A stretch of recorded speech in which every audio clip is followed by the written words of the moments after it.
은퇴 후 갈라지는 두 갈래 길 자산 격차가 만든 노년의 현실. 사람들은 종종 은퇴를 긴 여행의 종착역처럼 말하지만 실제로는 그제야 시작되는 또 다른 계절에 가깝다. 평생 일하며 쌓아온 삶의 흔적들이 은퇴 이후의 길을 가른다. 누군가는 오랜 바람처럼 여유로운 오후를 맞이하고 또 누군가는 생활비 계산이 하루의 날씨가 되어버린다. 특히 요즘 세대는 더 체감한다. 내가 잘못한 건 없는 것 같은데 왜 은퇴 준비는 산 넘어 산일까? 라는 씁쓸한 질문이 가슴에 박힌다. 기대 수명은 길어지고 일자리 안정성은 옅어지고 부동산은 마음먹는 순간 구름 위로 올라가 있고 금리는 끝없이 요동친다. 그렇다 보니 은퇴 후의 삶은 더는 자연스럽게 찾아오는 단계가 아니라 철저한 준비가 있어야만 버틸 수 있는 시기가 되어버렸다.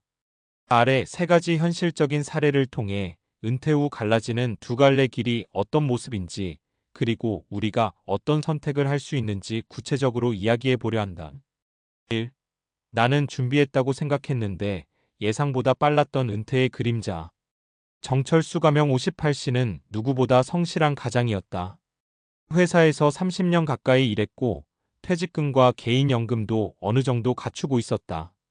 문제는 은퇴 시점이 너무 갑작스러웠다는 데 있었다. 구조조정 발표는 어느 날 조용히 내려왔고 그는 준비 기간조차 갖지 못한 채 퇴사 통보를 받았다. 퇴직금을 정산해보니 1억 8천만 원. 과거 기준이면 상당한 금액이었지만 지금의 물가자녀 교육비 부채 상황을 고려하니 실질적으로 손에 쥘 수 있는 건 많지 않았다. 그는 내가 생각한 은퇴 준비는 서랍 속에서 누렇게 발행 계획표였다고 말한다. 그는 기대했던 여유로운 은퇴 대신 서둘러 재취업을 찾아야 하는 현실과 마주하게 됐다. 반면 비슷한 또래였던 동기 어씨는 10년 전부터 은퇴 리허설을 해왔다. 고정지출 줄이기, 자산운용 다변화, 주거비 구조조정 등 말 그대로 은퇴 생활의 시뮬레이션을 진행하며 위험 요소를 미리 정리했다. 두 사람의 차이는 단순한 소득의 차이가 아니라 은퇴 일정에 대한 대비력의 차이였다.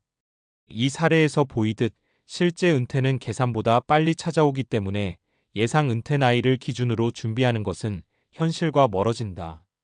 은퇴 준비는 언젠가가 아니라 지금부터 조금씩이라는 사실을 정철수 씨는 뒤늦게 깨달았다. 집 한 채 있으면 괜찮다던데? 주거비가 만든 두 번째 갈림길. 김영희 가명 67씨 부부는 은퇴 후 시골 근교에 있는 30년 된 자가 아파트에서 생활하고 있다. 겉보기에는 안정적이지만 집은 자산이지 현금이 아니다. 문제는 매달 고정적으로 빠져나가는 관리비, 예상치 못한 수리비, 체력의 변화로 인한 생활 불편 같은 것들이었다. 엘리베이터가 없는 5층 건물에서 사는 그는 집이 자산이라기보다 움직이지 않는 짐처럼 느껴질 때가 있다고 말한다. 반대로 같은 시기 은퇴한 지인 B씨는 은퇴 직전 과감하게 주거비 구조조정을 단행했다. 도심의 오래된 아파트를 정리하고 교통 좋은 중소도시의 신축 빌라로 이주했다. 덕분에 초기 이사 비용은 있었지만 이후 유지비는 훨씬 줄었고 생활 편의는 올라갔다. 무엇보다 의료 접근성, 사회적 관계망도 더 좋아졌다. 두 사람의 차이를 만든 건 자산의 규모가 아니라 주거의 전략성이었다. 많은 사람들은 집 한 채 있으면 은퇴는 괜찮다고 믿지만 실제로는 곳곳에서 비용이 샌다. 주거는 단순한 부동산이 아니라 은퇴 후 생활비를 결정짓는 구조이기 때문이다. 적절한 시점에 주거를 재설계한 사람과 그렇지 않은 사람의 노년은 눈에 띄게 달라진다. 3. 자식은 알아서 크겠지. 가족 지원의 무게가 뒤늦게 찾아올 때. 박미성 가명 63씨는 평생 자녀 교육에 많은 비용을 썼다. 대학 등록금, 유학준비, 자취생활비까지 부모로서 해야 하는 일이라 생각했고 실제로 그러려고 최선을 다했다. 문제는 자녀들이 취업을 늦게 하면서 지원이 생각보다 훨씬 길어졌다는 데 있었다. 은퇴 후에도 한동안 생활비의 상당 부분이 자녀 쪽으로 빠져나갔다. 그 결과 박씨 부부의 노후 자산은 예상보다 빠르게 줄어들었고 결국 생활비 부담을 줄이기 위해 작은 카페를 함께 운영하게 되었다. 반면 친구 C씨는 자녀와 일찍부터 경제적 역할 분담을 합의했다. 대학 이후엔 스스로 생활하도록 했고 부모도 과한 지원을 하지 않았다. 그 결과 부모는 노후 재정을 지켰고 자녀는 스스로 성장했다. 이 사례들은 은퇴 후의 재정이 단지 본인의 선택만으로 결정되는 것이 아니라 가족 구조 전체가 영향을 준다는 점을 보여준다. 노후 설계는 개인의 문제가 아니라 가족의 경제적 리듬을 정리하는 과정이라는 사실을 우리는 종종 뒤늦게 깨닫는다. 은퇴 후의 두 갈래 길은 어디에서 만들어질까? 세 사례의 공통점은 자산 규모 자체보다 준비의 구조가 더 큰 차이를 만든다는 것이다. 은퇴 후의 삶은 아래 요소들이 조합되며 그려진다. 은퇴 시점 예측 가능성, 주거 형태와 유지비, 가족 구조와 지출 방향, 의료비 대비, 현금 흐름의 안정성, 정서적 사회적 연결망. 이 중 어느 하나라도 불안정하면 은퇴 후의 삶은 빠르게 기울기 시작한다. 반대로 완벽하지 않더라도 구조가 잘 잡혀 있다면 자산 규모가 크지 않아도 충분히 안정적인 노년이 가능하다. 그렇다면 어떻게 해야 할까? 은퇴 리허설의 필요성. 은퇴 준비는 한 번에 완성하는 프로젝트가 아니라 여러 번의 조정과 반복을 통해 안정되는 리허설형 준비가 필요하다. 구체적으로는 아래와 같은 접근이 도움이 된다.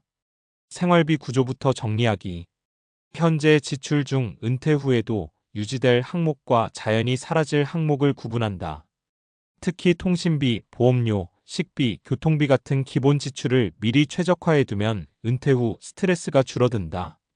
3년 단위로 재정 점검하기. 자산 구조, 부채, 건강 상태, 가족 구성 변화에 맞춰 은퇴 계획을 계속 수정해야 한다. 주거 전략 고민하기. 지금 사는 집이 은퇴 후에도 유지 가능한 구조인지 점검한다. 비용 의료 접근성 생활 편의 공동체 연결성을 함께 고려해야 한다. 소득의 씨앗 만들어두기. 은퇴 후에도 작은 일을 지속할 수 있는 확장성 있는 취미나 기술을 준비하면 현금 흐름에 큰 도움이 된다. 완전한 무직 상태보다 가벼운 활동이 정신 건강에도 훨씬 좋다. 가족과 미리 합의하기. 자녀 지원 범위와 방식, 부모의 노후 비용 계획 등을 대화로 정리해두면 불필요한 부담이 줄어든다. 마무리하며 은퇴 후의 삶은 누구에게나 새롭다. 누구도 완벽하게 준비할 수 없기 때문에 겁이 나는 게 당연하다. 하지만 한 가지는 분명하다. 은퇴는 우리를 시험하는 것이 아니라 그동안의 삶이 얼마나 균형을 이루고 있었는지를 조용히 보여주는 시기다. 지금까지의 선택이 완벽하지 않았어도 괜찮다. 지금부터 다시 방향을 잡아나가면 된다. 노년의 현실은 어느 날 갑자기 갈라지는 것이 아니라 작은 선택들이 오랜 시간 쌓여 만들어지는 길이니까. 원하시면 위 글을 기반으로 카드 뉴스용 요약, 유튜브 스크립트, 강의용 슬라이드 구조, 더 깊은 분석 버전으로도 변환해 드릴게요.